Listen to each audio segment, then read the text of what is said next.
Hey everybody, it's Mark, and I am the, what am I? I'm the smartieslyftdriver. Um, and I do some stories from the road that talk a little bit about some of the amazing young people that I meet doing this. And in doing so, I've learned a lot about younger generation and become actually kind of a shameless fan and cheerleader for millennials. And did a rant. I do stories from the road, which are a couple minutes that kind of tell you some of the unique stories and the amazing things that young people are doing as they go about the business of going into business, which is pretty impressive.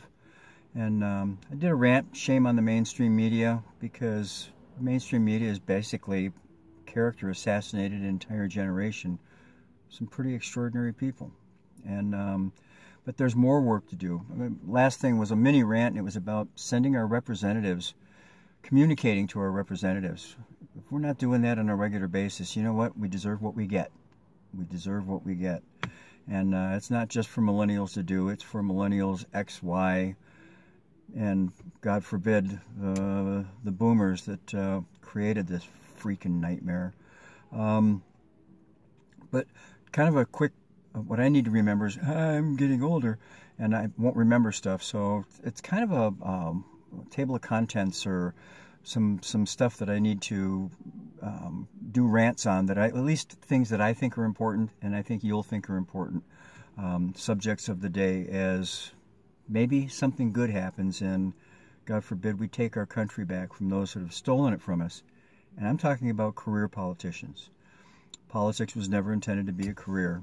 And John Adams, I believe, was quoted once as saying it should be a privilege and honor and a duty for Americans to go to Washington or their state capital, take with them the message from their community or neighborhood, to enter into debate and then enact into law when deemed necessary, and then go home.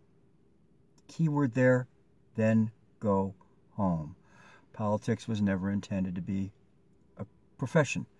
And if you compare it to the oldest profession, politics is so slimy, it makes the oldest profession look noble by comparison.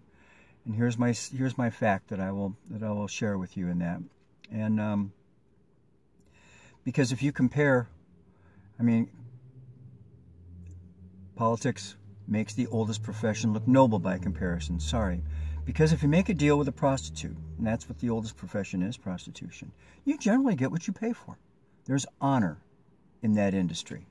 However, go across the aisle to the politician. If you make a deal or support a politician, here it comes. Punchline. All you get is screwed. I'll be here till Thursday night. There's no cover charge anytime. But what a sad statement of fact. It's supporting a politician and what we get for our trouble. They get benefits beyond belief, money beyond belief. It's a license to steal because we allowed them to turn it into that.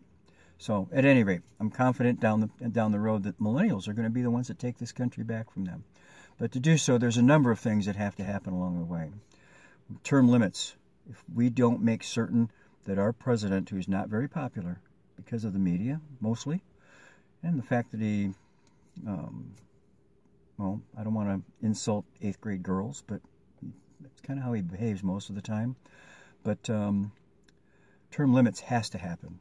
We need term limits to be instituted in federal government, Congress and the Senate. Please, if you've been in office for more than a term or two, go the heck home. You've done enough damage. And here's your Walmart vest. Go be a greeter. Please, do something you can be successful at instead of stealing from the American public.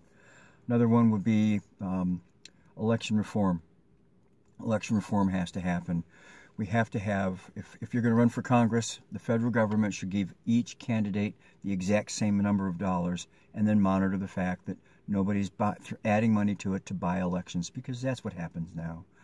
Once we've elected these new legislators, laws need to be written the way newspapers used to be written when there was something in them worth reading. And that was to a 6th grade level, so they were understandable. And why is a law necessary to be 1,200 pages? And there's a lot of those. There's only one reason. It's to hide the theft. Laws should be a page and a half. If you can't get it done in a page and a half, try again. And if you can't get it done in a page, page and a half, then I'll bring somebody else in to take your office and find a way to do it. Honest talk, honest answers. Prison reform. I mean, in California, I mean, the legislature can't tax us enough for gas.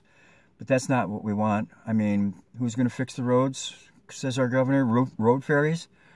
They got $50 billion over the last 6-7 years that was voted on by a public. They spent about a quarter. They didn't even spend a quarter of that money on roads. They spent it on a train that goes nowhere and social programs. So now we have a new gas tax. It's trying to be repealed, and hopefully it will be, because they weren't honest what they did with the first money. Again, term limits. You've done enough damage. Go home. Mr. Brown, this is for you. Please, please. The next time you let felons out of jail in California, how about the state legislature goes into those cells? Because that's where you belong. Prison reform. I will gladly pay more taxes for prisons. If you're not doing your time in prison, you know what? You shouldn't be released on an unsuspecting public. See, I hate my age. And that's what happens when you get old. Can't remember stuff, and I usually use a different word when potentially young ladies aren't watching. And then senior Tourette's, because tomorrow when I remember what it was I was trying today, I will blurt it out at the pharmacy when I'm trying to pick up something like blood pressure medicine or something. And I'll scare the heck out of the lady in front of me who will jump 2 feet in the air, and I'll be so embarrassed I'll have to leave and come back after the shift changes, and those people didn't see me humiliate myself. But God does have a sense of humor. I'll remember what it is tomorrow, and that's the truth. But at any rate, those are some items that I think need to start to be addressed. Maybe it's a good place to start. Maybe it's a good place to finish. But you know what? It comes to you guys. You guys are the ones that are going to do it. I can sit here in the dark and spew my whatever it is. But who knows? Maybe something good happens. Because I ain't going to quit believing in you guys. Because I believe in you guys. God bless. Make it a good day.